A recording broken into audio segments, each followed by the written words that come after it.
Team Jellyfish, episode 2, Music Theory Monday. Last week did pretty well. Stick with me, hit that like button. Let's test YouTube. Do they spread this? But our whole goal is to help as many people as we can. Now, this right here is the circle of fifths. This is my chord wheel. That means the same thing. You spin it, you see this outline, I study the keys. There's too much here, okay? So we're gonna get rid of that. If you didn't watch last week, episode 1, I'm gonna link that in the playlist at the end. I'm gonna keep building this out, watch that, because we started with the key of C. So, boom, right into it. Here is a little layer that I took out of there, and this week we're gonna study the key of G, okay? Now, if you notice, I've got like a yellow highlight between G and D. That is a fifth. What does that mean? Okay, let's look at the G major scale with the root note on the low E, okay? If you don't understand, if you're confused, drop a comment, drop a question. Other people here will help you, I'll help you, but watch this. 1, 2, 3, 4, 5. G to D, okay, that's a fifth. Make sure that is a turn off, okay? So there we go, fifth. So just think, that's a fifth. Circle of fifths. So what are we gonna study next week? We're gonna study the key of D, because that's a fifth away from G. We're gonna keep going around the wheel. So today, another really important piece of information you have to burn in your brain is there's one sharp in the key of G, okay? So it's F sharp. So two things, G to D is a fifth or a perfect fifth. F sharp is the one sharp in the key of G major, okay? Now why is that important? Because eventually, not only knowing the notes in the scale, but you're gonna understand the chordal structure, because everything's rooted off of the major scale. So watch this. Here's G, A, B, C, D, E, F sharp, G. There's your sharp, okay? These all have different flavors, different tones. So the end goal, someone asked, what's the end goal in this? I don't really know. I don't think there is an end goal. There's an end goal, which is learn as much as we can, but you're never gonna know. So the end goal is to just keep going and never stop until we're not walking this earth anymore. That'll be a long time for all of us. So, we want to have an end goal. Now, if you look in the middle of this wheel, this little layer I pulled out for you, you're gonna see I put very specific information. And the reason I want to make you all my own stuff and not those like pre-made ones is we need to know specific things. Like, you see in the middle of that wheel, 1's the G, 5's the D. Now, why am I writing Roman numerals? And if you look at the bottom, you'll see I put Roman numerals, okay? Based off of the major scale. 1, you see lowercase 2, Roman numerals 3, 4, 5, 6, minor 7, flat 5. Okay, so the uppercase Roman numerals are major, lowercase are minor. And this is what, you guys hear that stuff when people say like, oh, Nashville numbering system. I've worked with producers from Nashville, and this is just the way they talk. Okay, so they're like, if someone's like, we're in the key of G, and you're working with someone from Nashville, or another musician, hey, go to the 5. If you don't know what that means, you don't know what it means. Look, there's one golden rule to everything on this instrument and life in general. You gotta put in the work, okay? No app to download in our brain to be music theory geniuses. But then not only that, you have to know how to apply it. So G, D, G, D. Okay, 1 to the 5. Now, before we know what's the 2, what's the 3, what's the 6, what's the minor 7 flat 5, we have to build it out. So that's why the circle of fifths is a perfect tool, all right? So what I want you to do is this. I want to be more of a facilitator and show you. I want you to put in the legwork. So you got the G major scale here. Today, look at that pattern. Okay, the root note's obviously on the low E. Well, the same pattern exists up here on the 10th fret. Root note on the A, look. Okay, so if we know there's one sharp in G, and it's, okay, 1, 2, 3, 4, 5. Well, there's the 5th, G to D.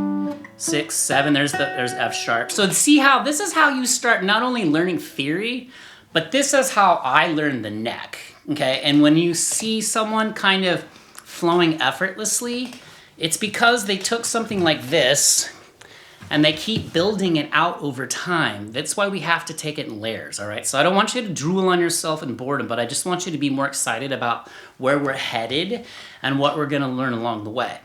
Now, pay close attention to, at the bottom of that chart, which you see over here, you'll see I put the root note in red, I put the 3rd in blue, okay, and then the 5th is in black. You'll see a pink that, you know, in the key of G, E, that's the minor, relative minor, right? So I put that on the inside of the wheel. I didn't put all of them. So C, relative minor is A on the inside of the wheel. G, relative minor is E.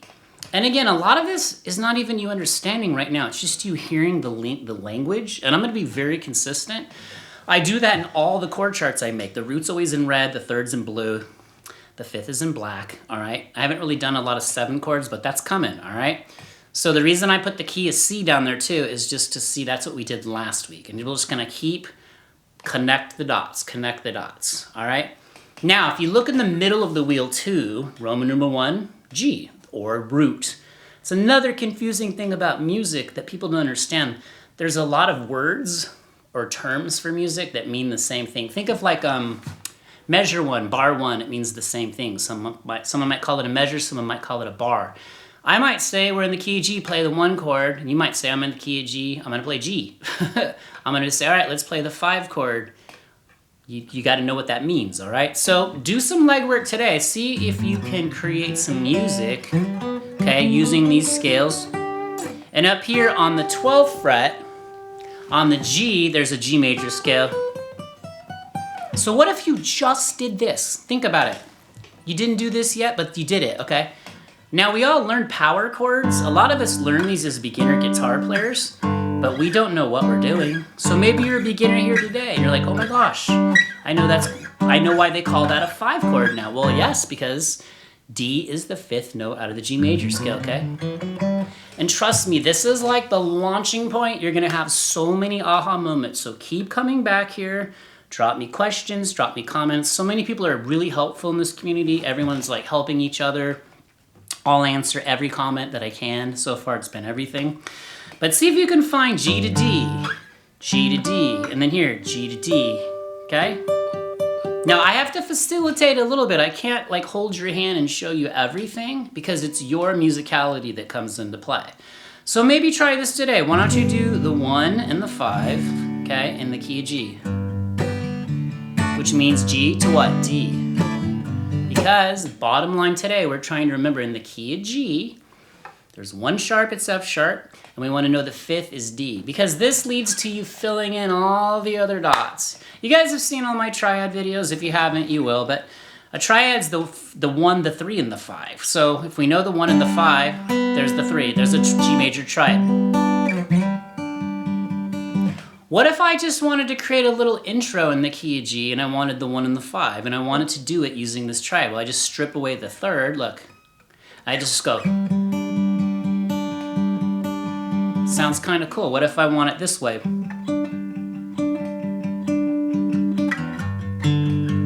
That's where you start making music, all right? That's where the theory starts to come into play. All right, so for example, the reason we're learning this first is so then we can learn things like, okay, we want the root. Let's just stay in the key of G. Root 3rd, root 5th, here's root octave, okay? Root 6, 2 octaves, right? Major 2nd. So watch, so making music, watch this.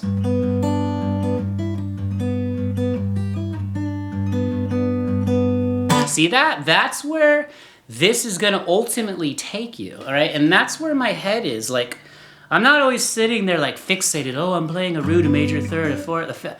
But what I'm doing is I have situational awareness that creates a flow or a rhythmic. That's the end goal, really, to me, is like to start developing your own sound, right? So that's why we're learning this information. So I want you to make sure you grab this little chart here. It's in my Dropbox. It's free. Okay, use the G major scale. See if you can be aware too when you're doing the major scale where that F sharp is, okay?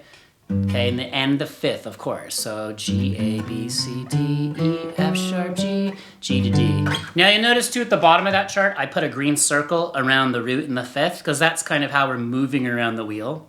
So if I were to ask you a question looking at this wheel, this is what we're going to do next week. What would be the 5th in D? Well, what's the next letter as you go around the wheel? It's A, right? So now you're going to know, oh, the 5th of C is G. The 5th of G is D. So that's what I'm trying to do here for you guys. But not just give you the information, but to also help you understand how to apply it to your instrument. Here's what's really cool. If you start learning this, you can go teach yourself really any instrument. So I'm not the greatest pianist, but I know how to take this theory, and I've played in studio sessions piano. I know enough to where I can go to the piano and I can construct chords, because that's what the theory does for us. So then we learn things like, oh, a triad is the root, third, and fifth. I know what the first and fifth is, or the root and fifth. I just need the third. So what if you did a little bass line off of G? Okay, same key. Here's the root, fifth. What if I wanted to add the third? What if I went...